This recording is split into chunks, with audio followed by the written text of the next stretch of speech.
Hello everyone, it's me your Strawberry and my गोलुमोलु बाहुन बाजे दिदीको छोरा। आज चाहिँ हामी गाउँ जाँदैछौँ Rasuwa to celebrate my grandfather 109 birthday. I'm very excited किनभने हजुर बाजेको ब्लेसिङ लिनलाई। वाउ, 109 वर्षको मान्छेको ब्लेसिङ लिँदा कस्तो फिल हुन्छ होला भनेर फेरि एकदम धेरै एक्साइटेड छु। अनि घर पुग्यौँ, त्यसपछि हामी रेस्ट गऱ्यौँ। भोलिपल्ट हामी सबैजना रेडी भएर गाडी कुरिरहेको, किनभने हामी चाहिँ माथि लेकमा गएर हजुर बाजेको बर्थडे सेलिब्रेसन गर्न लागेको छौँ। गोलुमोलु आफ्नो हजुरआमाको माथि कुक्कु बन्दैछ। बाइ द वे मेरो हजुर बाजे चाहिँ मम्मीको ड्याड हुनुहुन्छ, जो चाहिँ 109 वर्षको हुनुभएको छ। Here is my हजुर बाजे. Still he was very healthy अनि कति ह्याप्पी हुनुहुन्छ. Look at his face. बाटोमा जाँदा चाहिँ होइन यति धेरै ऐसिलो थियो कि यति धेरै ऐसिलो थियो। मैले त टिपेर खाने भनेर गाडी रोकाएर टिपेर खाएँ।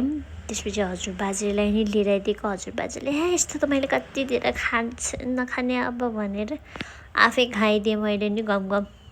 अनि हामी माथि दिदीको घर पुग्यौँ। दिदीको घर पुगिसकेपछि चाहिँ हजुर बाजे गीत गाउँदै हुनुहुन्थ्यो, अलि फन्नी टाइपको गीतहरू गाउँदै हुनुहुन्थ्यो।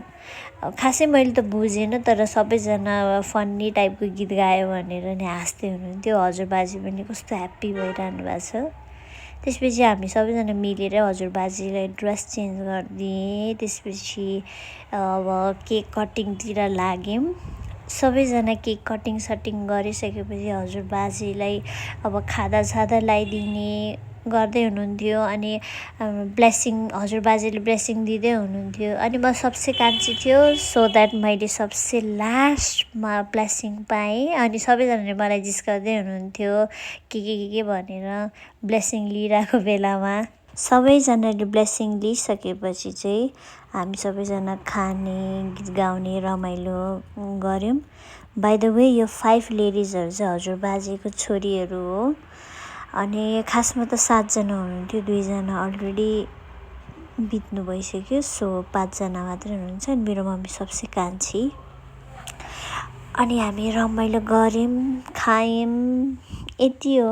Thank you for watching. लास्टमा गीत गाएर नाचियो।